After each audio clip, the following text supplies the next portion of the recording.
So, what if this all has been a brilliant plan?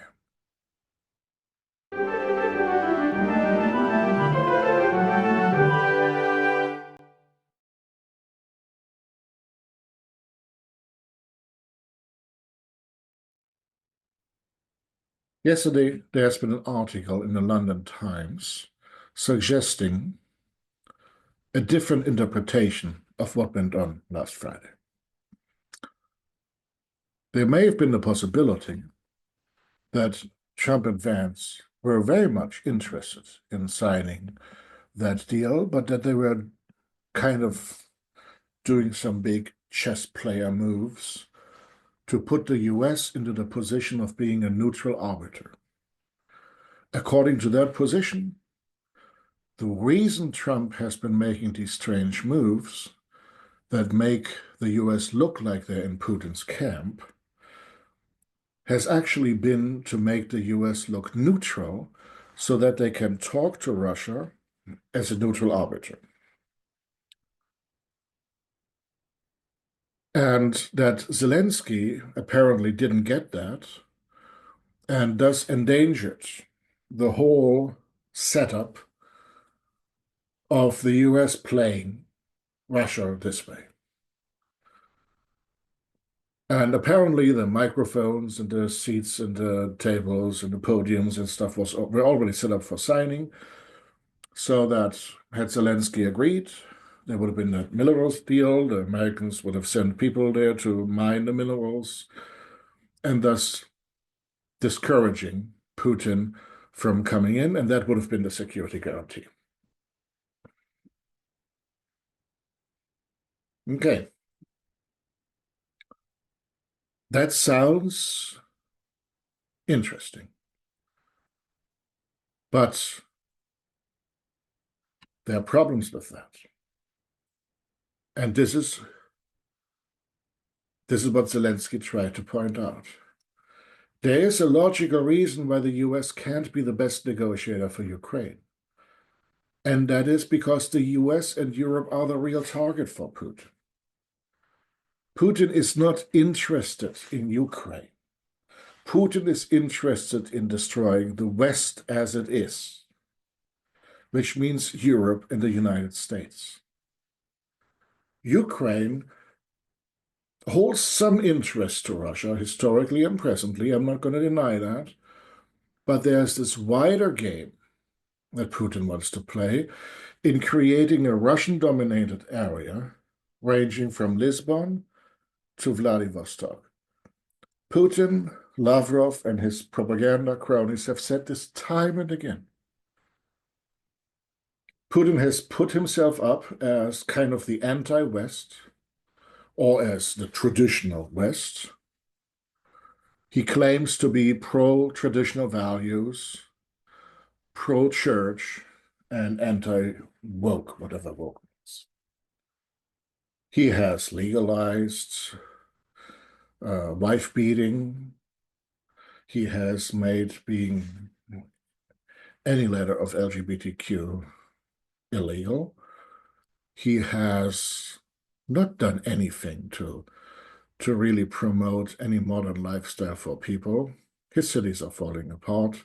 The villages have already fallen apart, and so on. He's killing his own people. He's killing Russian speakers in Ukraine. None of this makes any sense if you see him as part of anything approaching a functioning counter model. He's not religious. He pretends to be. He's KGB. Even Patriarch Kirill isn't religious. He's KGB. And much has been made of Zelensky banning that one Russian Orthodox church in Ukraine. That wasn't a church, that was a propaganda outfit too, run by the Russians, posturing as being the church. You have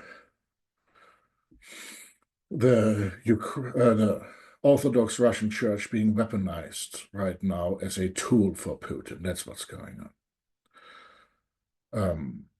Putin has supported every neo-Nazi party in Europe. We know that. He's been providing funding to several outfits. He's also been behind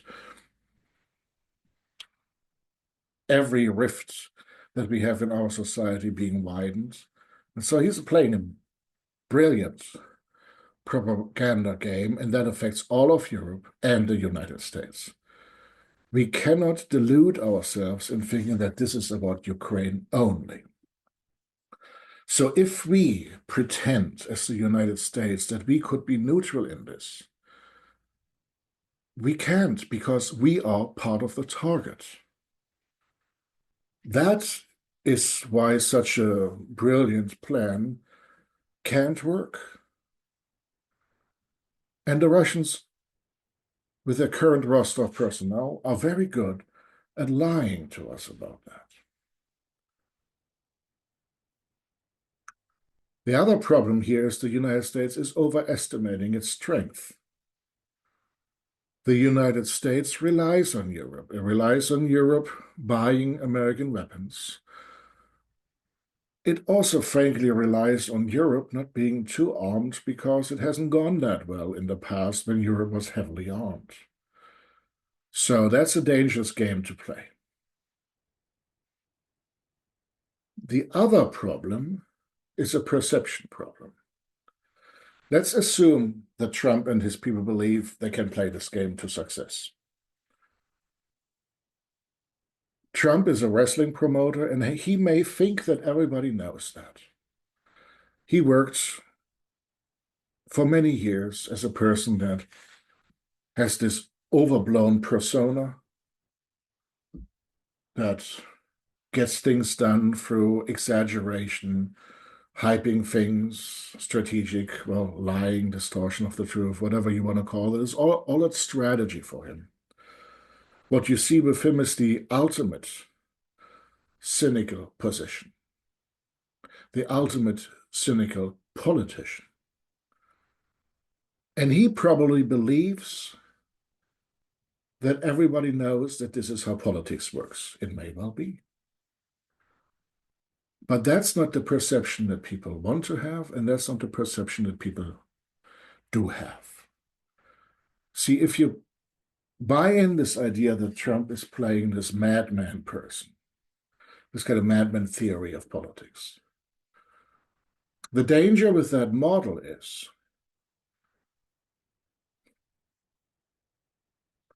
the opponent may not believe it and test you, and you can't deliver. But the other danger is your allies and your own people may start to believe it.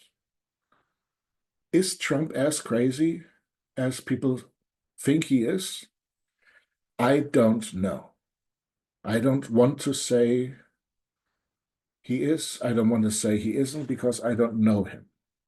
All I can talk about is the perception and the effectiveness of the strategy. And the perception is horrifying. And the effectiveness of the strategy will tend towards zero eventually. You can't play that role consistently and not have people wonder whether it's a role or reality. I've heard people compare Trump to Hitler. I don't know whether that's true. I don't think it's true, but that doesn't matter. The perception is out there. There are people who think he is willingly working towards World War III.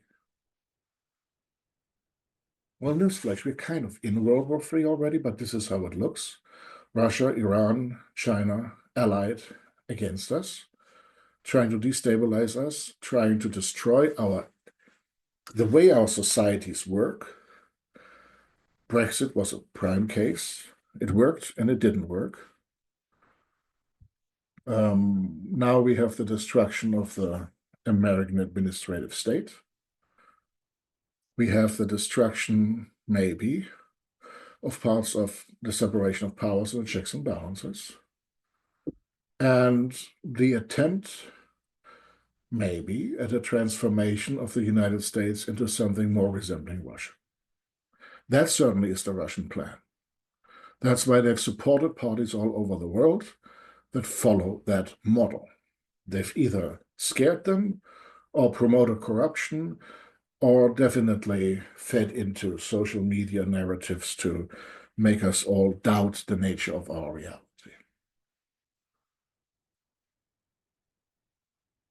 And I know people whose perception of reality has been completely warped to believe that Ukraine is at fault, that Russia is just a victim, and they believe all the narratives about, suppression of Russians and stuff like that. Well, if the Russians in Ukraine were so suppressed, why is Putin killing them? That doesn't make any sense, does it? Globally, the perception of the United States is even more in danger. And here is where the real damage lies. The economic model of the United States only works because the US has been seen as a less than zero-sum player historically. It's the US military holding open the seas and thus global trade. It's the US supporting global institutions that make our economic system work. All of this is in danger by this style of politics. So whether or not you support Trump, you need to ask yourself the question, do you really think we don't need the rest of the planet in our corner, or as much of them as possible? Do you really think that letting Ukraine be defeated or be forced into a horrible peace deal that rewards Russia, that is a good long-term play? I don't think so. So if there is a brilliant plan behind all of this, it's not working. It's not that brilliant. It's